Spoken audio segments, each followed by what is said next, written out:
when the grenades hit, blowing up the ground beneath its feet. As it leaped into the air, trying to minimize damage and whirled toward a nearby tree, trails of automatic gunfire flowed through the air all around it. Harrigan thought for sure it would be hit multiple times, but it landed with barely a grunt. But something gave him away. Then scanned the area below where the police and armed civilians had formed a line, assessing its or the options. sucking sound of his Harrigan body lined it up in mud. his sights again, But preparing to regardless, use the second grenade he only launcher's heard. contents.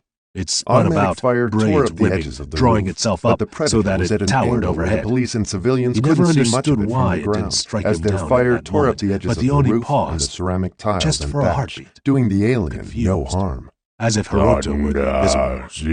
Hiroto smashed it with the The Predator Tetsubo. shouted, raising He had its been chin aiming for in its metal defiance, head, back but its arched, sudden movement mandibles caused him flared to as it strike him in typed the shoulder furiously on instead. its wrist control. Glowing blood flew as flesh was Harrigan pulverized. yelled, realizing The what solid that meant. blow would have shattered human bones. It was arming the The Oni bomb. lurched to the side, Run! but stayed upright. He called to Fernando, With a roar, even as he took hit off it to with put another distance overhand between strike. himself and the alien. The pressure caused blood Then to the air squirt from shimmered the ahead, various and arrow 4 holes. predators appeared, Then Hiroto spears swung in the heavy hand, weapon in eyes an arc, narrowed with striking the determination, Oni's mandibles extended flaring, leg.